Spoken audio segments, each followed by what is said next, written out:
Good looking now, G. Everybody have to tell you that he made you beautiful. Beautiful. Everybody have to tell you that God made you beautiful. Beautiful. Hey there, excuse me, miss. No disrespect, you're very precious. Please tell me what's your name. You're a precious gem and God's to blame. No, I'm not trying to spit the game, cause it's your soul I'm trying to claim. You probably never heard of this. I love a fairy. Welcome to The Hype, a show that focuses on issues that affect young women.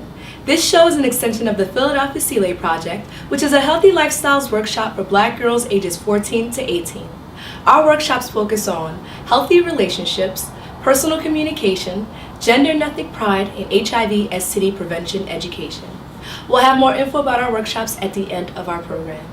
I am your host, Jessica, and today's topic is parental rights. Do as I say, not as I do. Historically, marriage has been viewed as a lifelong commitment where two people vow to remain together through good and tough times. But with 50% of marriages ending in divorce and about 43% of children living in single-parent households, it makes us question, what are the effects of parental relationships on children as they grow into adults and have relationships of their own? Before we give our opinion, we'll take it to the streets and see what they have to say.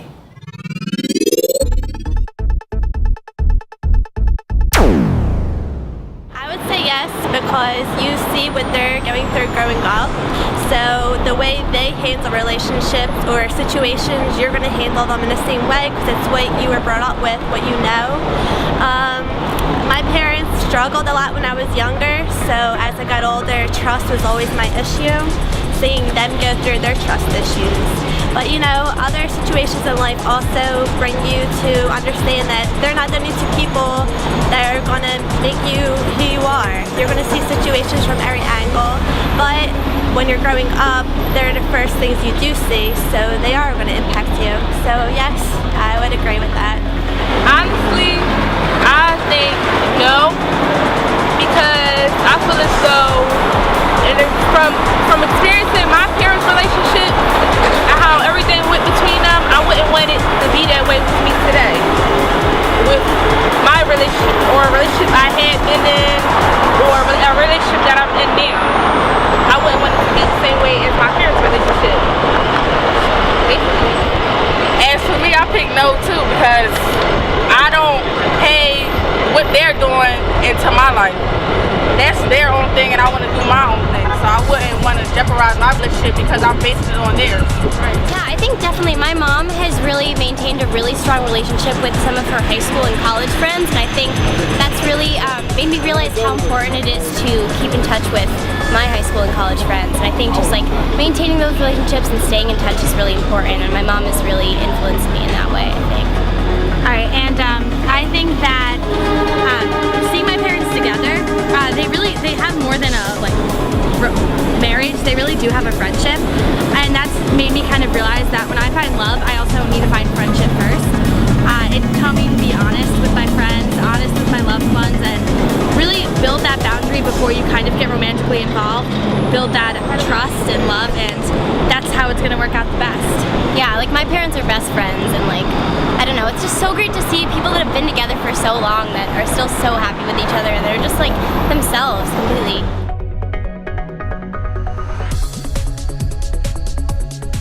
Great comments, everyone. So ladies, how much of an impact do you think the relationships we've witnessed as children affect the way we have relationships now as adults? I think it has a big deal to how we want to be treated in relationships. I grew up, my parents, both of them were together. They're like 25 years of marriage, and even now when I'm in relationships, I kind of look for the mimic of how a man treats me, as in how my father treated my mother, or like the way he spoke to her, or just things like that. When my brothers and sisters were in relationships, how they were together, and things like that, like affect who I want to talk to, or what respect level, or things like things of the sort. So I think it has a big deal. We're around and what relationship we see. I totally agree, because My parents were the total opposite. Like, my father wasn't in, my household as I was growing up.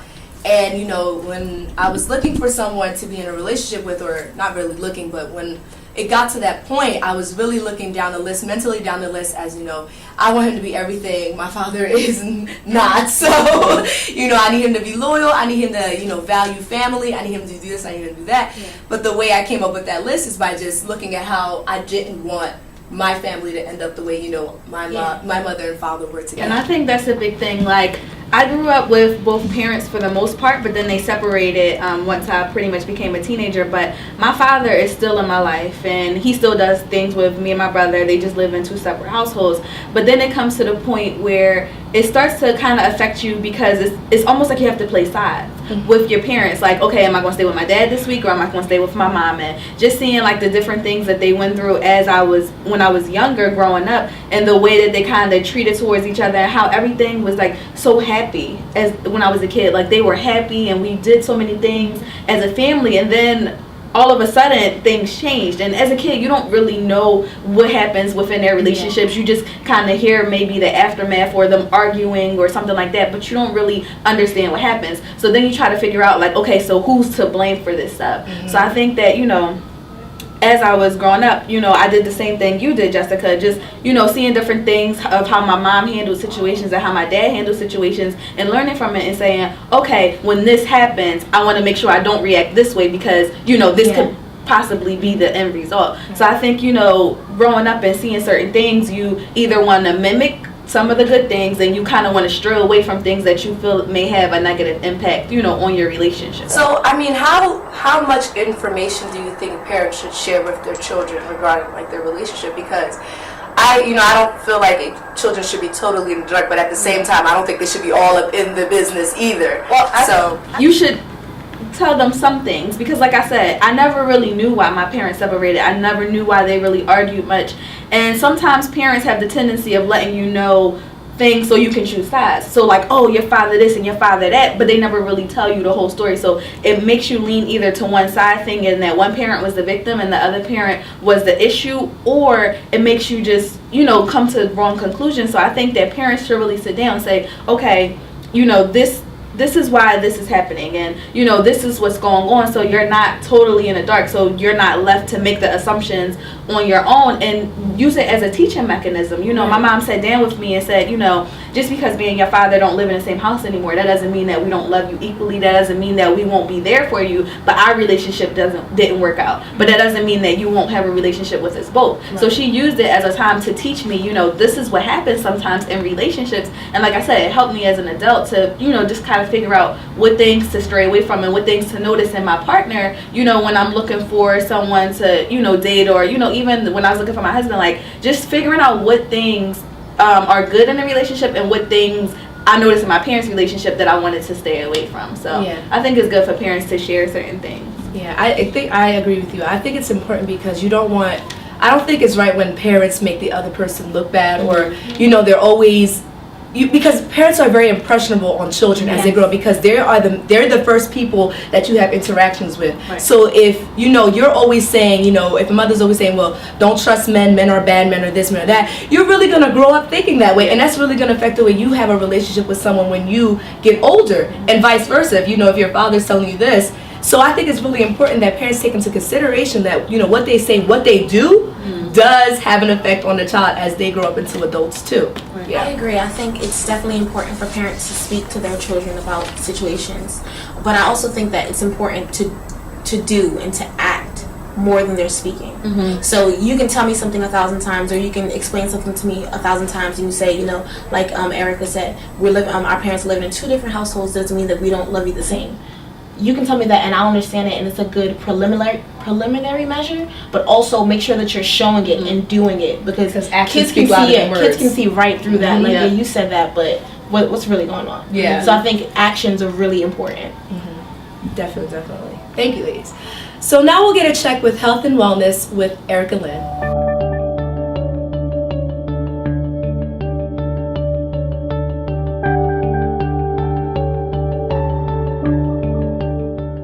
Hi ladies, and welcome to today's edition of Health and Wellness. Today we will be talking about relationships, your parents' relationships, and how they affect you.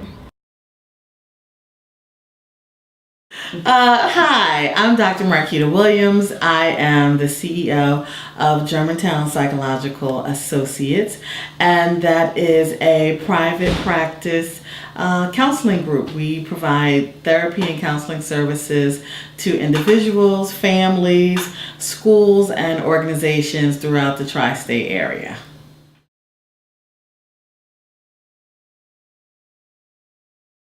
Oh, absolutely. Parents are our primary teachers. And so what we see or don't see in our parents' relationships directly impact what we emulate or model after as children. So, what we grow up to be often originates from what we see in our childhood or don't see, unfortunately, in our childhood.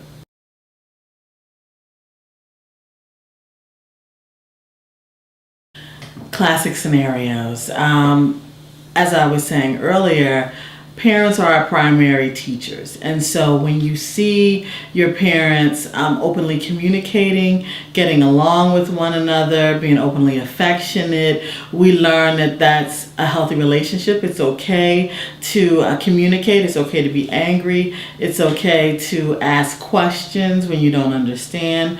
It's okay to show someone that you care about them by doing nice things. In the household, we see that as someone cooks, somebody else washes the dishes. Someone is preparing dinner, the other person will set the table. A lot of times, though, when we don't see healthy relationships where there's a lot of violence or arguing or just no communication, a lot of households, parents don't talk, we grow up thinking that that's the norm. And so we play that out in our relationships. These are the families where you see that the kids don't talk to each other, the parents don't talk to each other. Perhaps, a lot of things that we see in the African American community center around fathers who may or may not be in the home, and that develops a sense of longing in young women and young men around having a figure, a male figure and a role model. And so we go out into the world seeking that. Sometimes to our detriment, we seek it in friends, and friends that are not positive. And so you see young children getting involved in a lot of activities that would not be affirming. If they had a male role model in their life, they would teach them to positive ways of coping, positive way of addressing problems in school. When you see those same young men or young women grow up into young adults and begin to select partners, we tend to get our ideas about what relationships should be from television if we don't have it in our house. And television creates a fantasy that is not reality, and that's where you see the deterioration begin.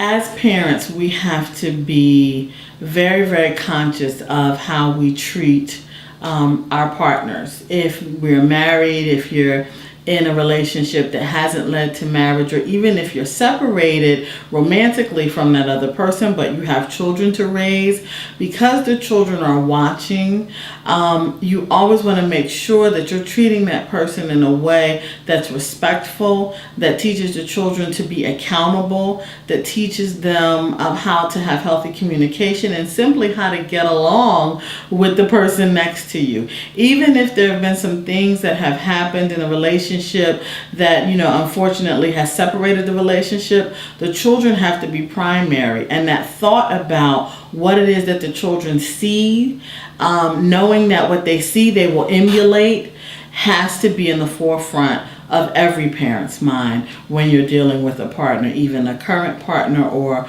a past partner, and you're raising children together.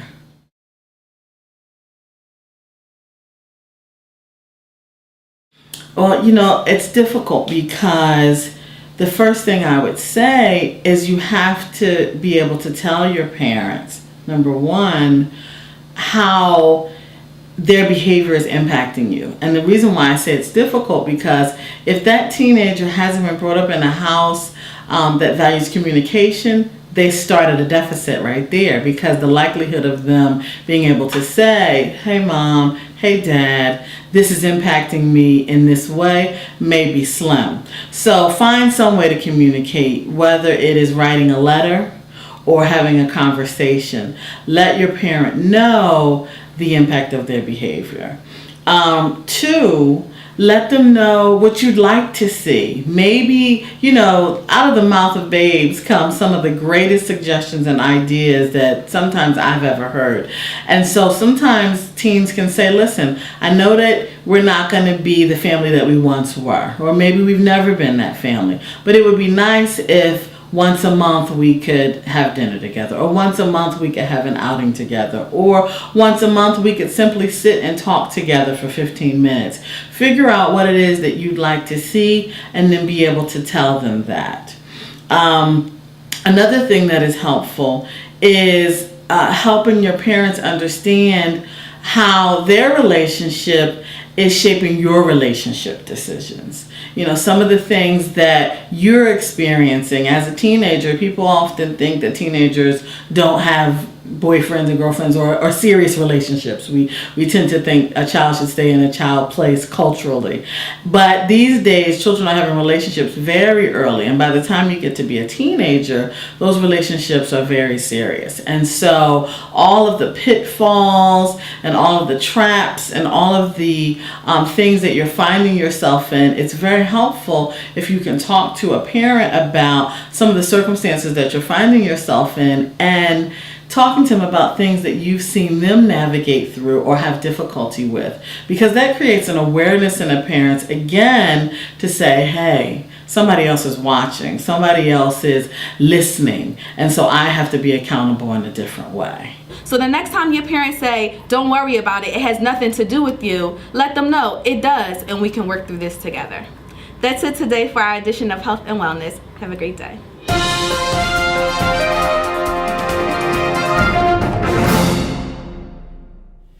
Hey, what's going on? I'm Miss Tiff here at my second home, 100.3 WRNB, here with your Hype News Update. So earlier this year, a couple of my friends, Danelle Ewings and Marcus Williams, came together to organize an event specifically geared at empowering our young people. In fact, they called it Youth Empowering to Shine. And what an amazing day of workshops, lectures, and cultural activity. You had everyone from Miss New Jersey to radio personalities coming through to help our young people feel empowered and ready to shine their light on the world. Let's take a look and see what that event was all about. Being a pageant queen is much more than just wearing a pretty dress and getting to walk around stage. It's really making a difference in your community. It's really trying to make an impact and affect change. And that's what I'd love you guys to help me to do. I'd love you to listen to what I have to say and to what the other speakers today have to say, and really find something in you that you can develop and grow so that we can make America an even better workforce for the future. I cannot live my life by your expectations. I can't. I'll never live up to them. I have to set goals for myself. And here's the truest thing that I've ever known. If you do not set goals for yourself, somebody else is going to set them for you. For example, the grades you get in reading comprehension in 3rd grade determine how many prisons are built in the state. I know, right? Isn't that crazy? What does 3rd grade have to do with prison population? Well, statistically, they say that if you do not have great reading comprehension, you're more likely to commit a crime, be it violent or nonviolent. And unfortunately, minorities in this country, of which in this room there are many, if not all, you get convicted at twice the rate of someone who is not a minority in this country for the same crime, be it violent or nonviolent. Poetry is positivity.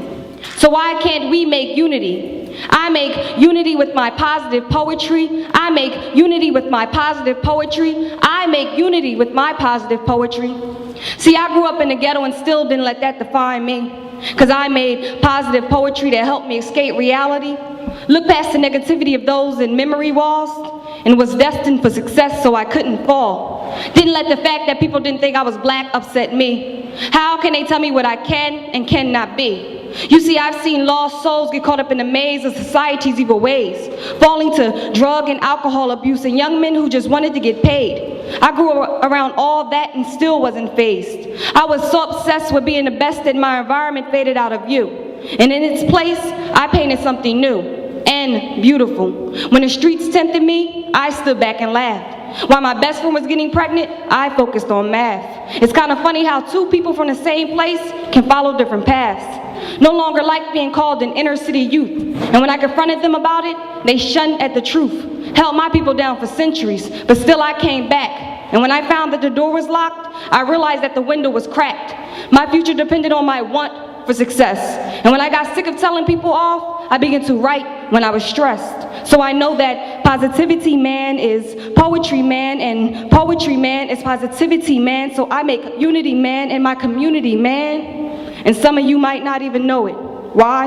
Because I'm a real positive poet. Those are the 3 keys to a healthy relationship. Let's repeat them. Communication, trust, respect. That both you and your partner make a commitment to work hard and treat each other with respect. We talked about that. You agree to speak up if something is bothering you. 3, you consider each other's feelings when talking to one another. 4, you agree to support each other when times are hard. 5, you respect each other's needs for privacy and space to be with other friends. And you mentioned that young lady right over there.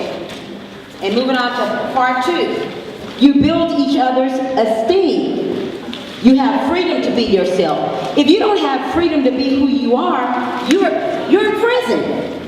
So just remember that you have just as much accountability as the adults too. You have responsibilities too, all right? Just pay attention. If you got a little sister, little brother, cut that off. Be responsible. If you can handle it, you can handle it. But just look at the images they're selling to you and then think about the statistics, all right? And it don't take a lot to be a good parent. I didn't say perfect because nobody's perfect. We all fall short. And that's important to mention on this Resurrection Weekend. We all fall short. But I said a good parent. A good parent makes sure that the kids are a priority.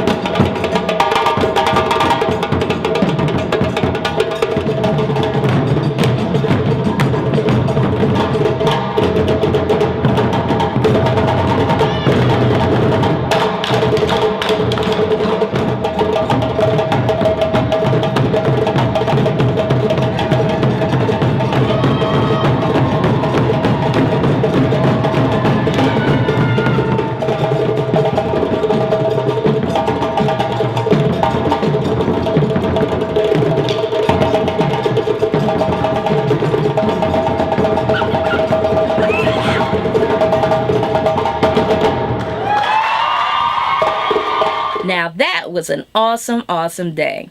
If you'd like more information about both organizations and how they continue to influence and empower our young people, please visit their websites at the bottom of the screen. Now back to you.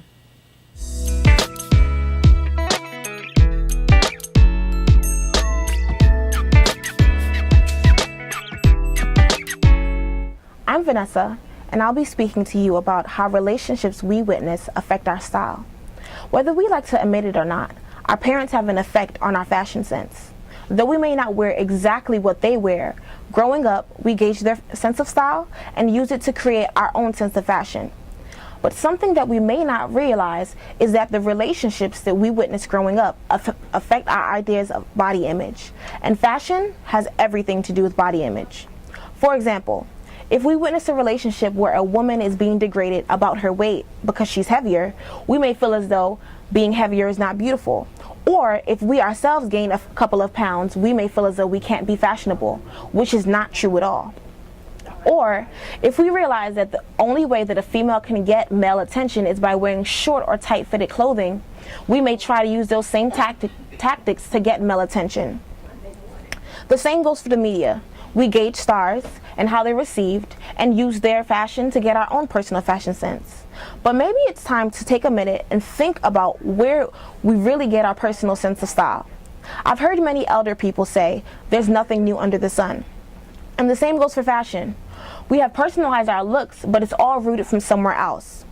So it's time to begin and ask ourselves, why do I wear the things that I wear? And what influenced me to wear this? You may find that the relationships that you've witnessed growing up have affected your sense of style. But then the question becomes, do I really want my fashion sense to mimic those relationships? If I wear short or tight-fitted clothing, what type of male attention am I really getting? The decision is ours. We can be fashionable in various ways, but we need to ask ourselves, what is my style saying about me, and where did I learn to dress this way? Once we gain some clarity on that, we can rock any look. I'm Vanessa, and that's your Fashion and Beauty Report.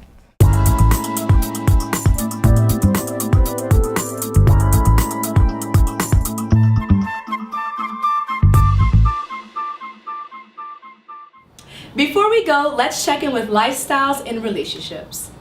Now, whether we'd like to admit it or not, the relationship our parents have with each other, as well as others if they choose, really has an effect on us as we grow into adults and have relationships on our own. Some of us have been fortunate enough to grow up in a household where our parents, whether they were together or not, had a really great relationship with each other. However, some of us grew up in a household where we saw more harm than good. Unfortunately, this may cause for some of us to carry around relationship baggage that our parents had that are not really our own. And I don't know about you, but if you have found yourself in a cycle where you were in a bad relationship over and over again, I'm here to let you know that it's really possible for you to get out of the cycle and not mimic the negative relationships that your parents had together. Making a list can help us evaluate what we want out of a healthy relationship. So asking ourselves questions like, what do I want and what don't I want in a relationship can help us break the negative cycle.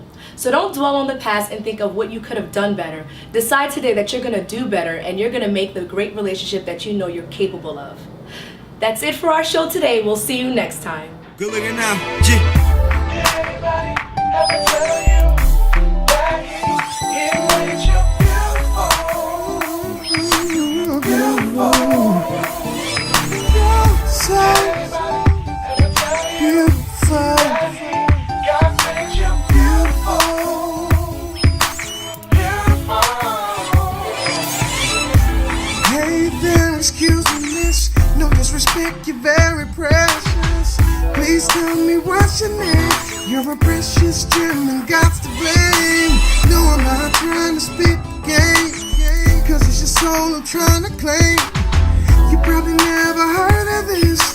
I love a affair without a kiss. All the diamonds in the world could never hold to your value. You're a precious pearl.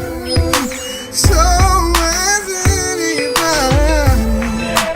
ever tell you that you did anybody ever tell you God made you, He made you beautiful?